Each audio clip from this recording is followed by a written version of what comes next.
Hey guys, welcome to my channel Taste with Da. আশা করছি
spoon মতন হাত দিয়ে ভালো করে পেস্ট করে নিয়ে এর মধ্যে অ্যাড করেছি।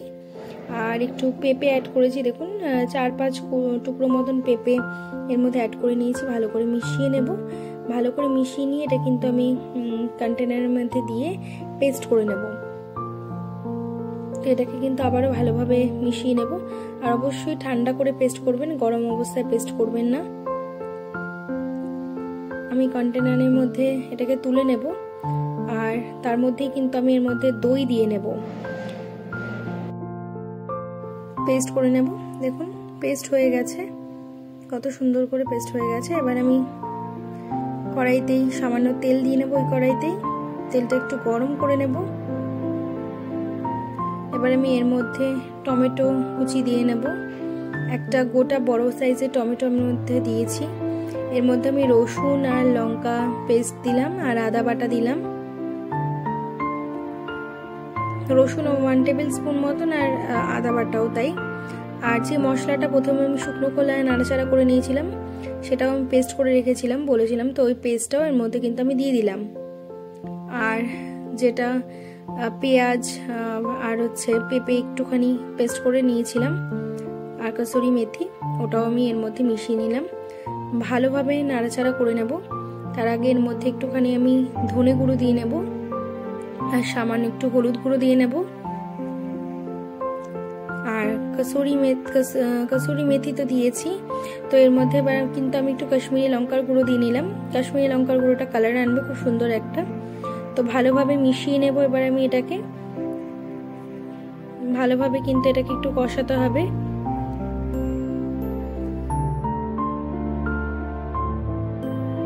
স্বাদ অনুসারে নুনটা দেবেন। নুন আর ঝাল কিন্তু অবশ্যই আপনারা আপনাদের মতন করে দেবেন। আমাদের যেমন দরকার আমরা তেমন দিয়ে নিয়েছি নুনটা আর ঝালটা। এবার আমি এর মধ্যে মাংসগুলো দিয়ে নেব। চিকেন মাংসটা কিন্তু আমি ভালো করে ধুয়ে নিয়েছিলাম। তো মাংসটাকে আমি এর মধ্যে অ্যাড করে মশলার সাথে ভালোভাবে মিশিয়ে নেব। মশলার সাথে ভালোভাবে আগে মিশিয়ে নিতে হবে।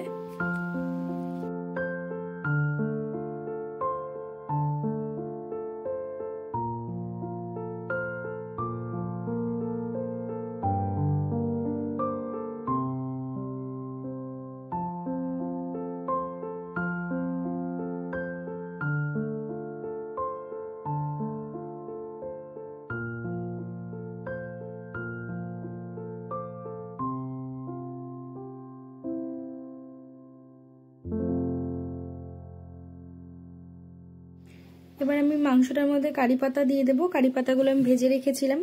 তো মাংসের সঙ্গে আমি খুব ভালোভাবে কারি পাতাটা মিশিয়ে নেব। ভালোভাবে এটাকে মিক্স করে নেব।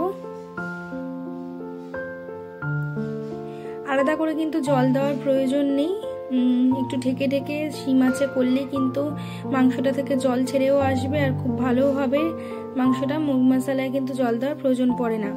দেখুন কত সুন্দরভাবে পেঁয়াজ থেকেও জল বেরিয়ে এসছে, আবার মাংস থেকেও বেরিয়ে এসছে। তো এতেই কিন্তু মাংসটা ভালোভাবে সিদ্ধ হয়ে যাবে আর খুব ভালো একটা টেস্ট হবে। রেসিপিটা কিন্তু অলমোস্ট আমার প্রায় হয়ে গেছে।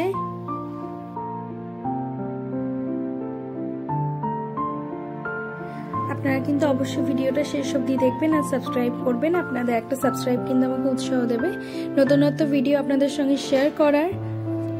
তো এই রেসিপিটা আমার প্রায় রেডি হয়ে গেছে। রেসিপিটা কিন্তু আপনারা রুটি বা পরোটা বা রাইসের সঙ্গে সার্ভ করতেই পারেন, প্রত্যেকেরই খুব ভালো লাগবে।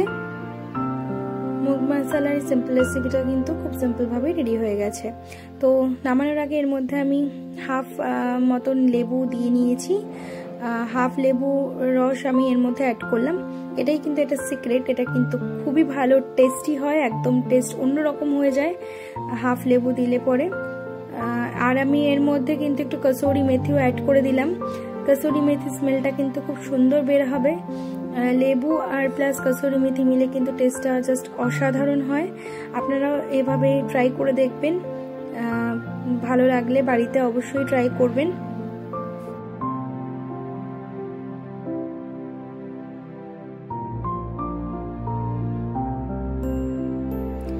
চিকেন মুগ মশলার এই রেসিপিটা কিন্তু আমার রেডি হয়ে গেছে। ভালো লাগলে অবশ্যই কমেন্ট সেকশনে জানাবেন আর অবশ্যই একটা সাবস্ক্রাইব করে দিয়ে যাবেন। ধন্যবাদ ভিডিওটা শেষ অবধি দেখবার জন্য।